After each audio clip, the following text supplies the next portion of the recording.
going on, guys? Welcome in the Vikings Now by Chat Sports. My name is Patrick Siepman, and I wanted to have a fun show for you guys today. We are in the dog days of the offseason, and, there's not a lot of, juicy rumors or juicy news topics to talk about. So we're going to start off today's show. Could the Vikings potentially trade for Adam Thielen? I'll explain my thoughts here in a second, but then also we'll have a mailbag on the second half of today's show where we answer questions from Vikings fans. So, but before we dive into that, guys, I am trying to up my Twitter game. I was getting yelled at by my bosses, actually, that I don't have enough followers on Twitter. So if you guys want to help me out, that's the handle right there and right there, at Pat Seeps. So if you guys could give me a follow, I would really appreciate it, and I will give you guys a follow back. Let's talk about it. Number 19, one of my favorite Vikings players of all time, Adam Thielen.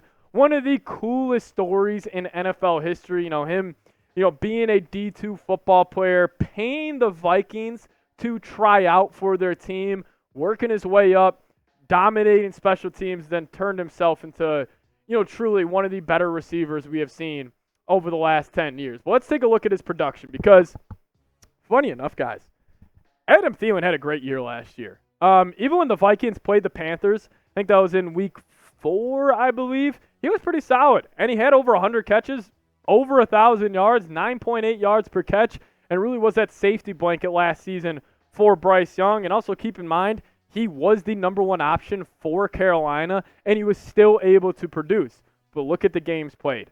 15, 13, 17, and 17. He has stayed healthy his entire career, and he is not the same Adam Thielen that we saw back in 2019, or I think it was 2018, when Thielen broke the record for the most 100-yard games to start a season.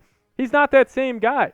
But if you're telling me you take where Brandon Powell is and you just slap Adam Thielen right there, you're looking at one of the better groups in the NFL, and they would all just be elite route runners. So listen, I love Adam Thielen. I would love to have him on the Vikings, but you would need to trade for him, and just where the Vikings stand right now with their limited draft capital for the next couple of seasons, I would probably pass on trading for Adam Thielen. I would love to bring him back, maybe once he finishes his contract out in Carolina. And let me actually look this up real quick. How old? I believe he's 33. Yeah, he is 33 years old right now. So after 2 more years, maybe 36-year-old Adam Thielen comes back to Minnesota, but maybe if it's for a 7th-round pick, I would do it. But, hey, you guys let me know. What say you here? Would you trade for Adam Thielen? Give me a T for trade or give me a P for pass down in the comment section. I would love to see Thielen just suit up one more time in the purple and gold. But then again, we'll obviously have to wait and see how that plays out. But let's get into the mailbag portion of today's show. This one's coming in from my man, Skull Nation. Shout out to you. He's saying, do you think the Vikings will sign another player in free agency? Good question here. This is following the Vikings signing Dalton Risner this morning, and I don't think they will. I really don't think they will. If they would, I think it would be an interior defensive lineman, but there's really not too many good options out there. I thought the Risner move was definitely expected and it was needed for Minnesota, but in terms of them signing another player, I just don't think it is, too likely. But hey, I would love it. Maybe a Michael Thomas, maybe a Hunter Renfrow. We'll have to wait and see. Jaden Berry is saying, do you think Aaron Jones signing was the most underrated move since Jones can also catch the ball? Yeah, good point, Jaden. So clip went semi-viral from Vikings OTAs. It was Sam Darnold in the shotgun. He had Aaron Jones to his left. Aaron Jones ran a wheel route up the left side of the field.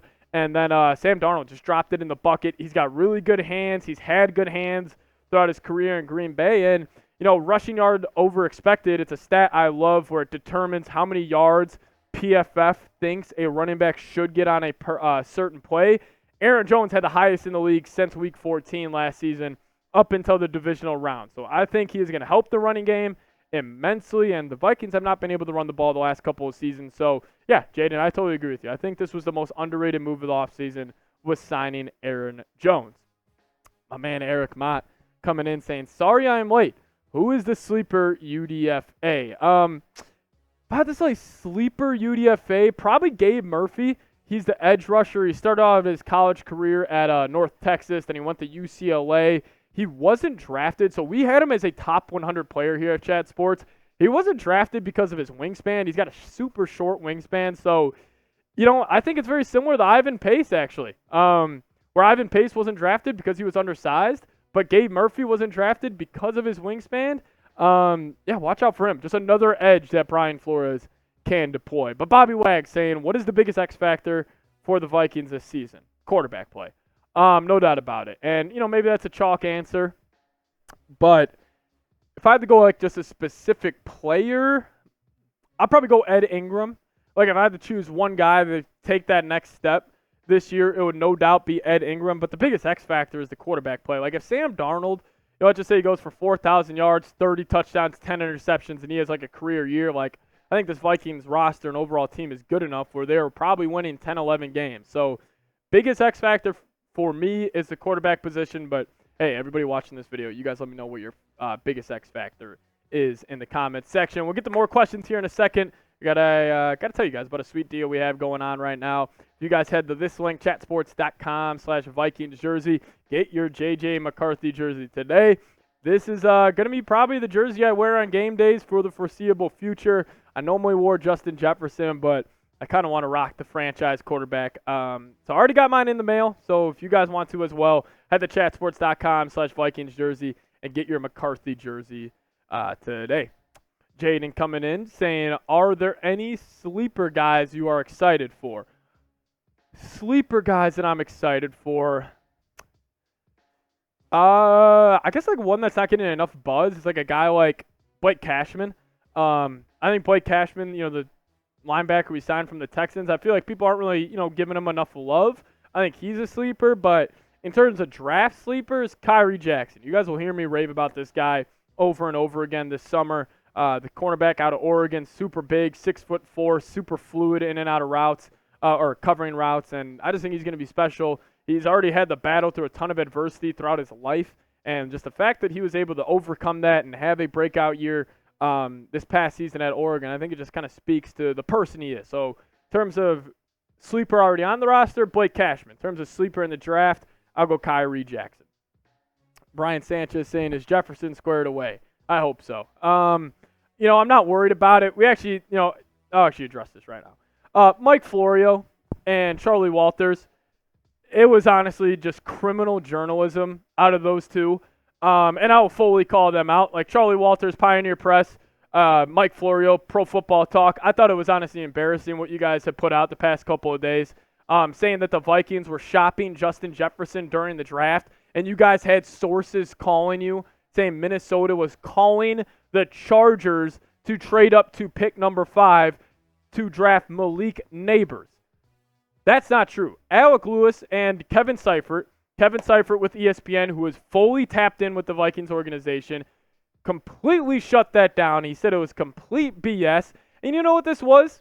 It's probably almost June 1st when you're watching this video. It was summertime, and obviously not a lot of football is going on right now. And it was Mike Florio and Charlie Walters wanting to get clicks.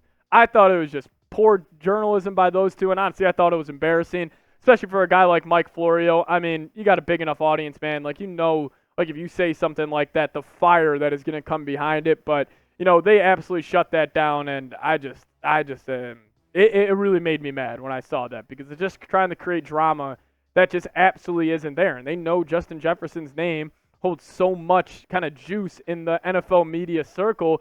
They knew other media members were going to talk about it. I mean, here at Chat Sports, we had about a couple of channels hit on their shows trading for Justin Jefferson. I got a Bleacher Report notification this morning of Justin Jefferson trade ideas. It is idiotic. He is not going to get traded. It is a waste of time talking about it, but yeah, I just, kind of got me fired up right there. But, I thought that was a good way to close today's show. But, hey, if you guys made it to the end of today's show and you guys just saw my rant around Charlie Walters and Mike Florio, talking about the Vikings trading Justin Jefferson, give me a scold down below in the comments section. I would really, really appreciate it. And also, guys, give me a follow over there on Twitter, @PatSeeps. And if you guys do so, I'll give you guys a follow back. So, shout out to everybody who watched today's show. Thank you guys so much, as always, for the support on the channel. See you guys next time. Skol Vikes.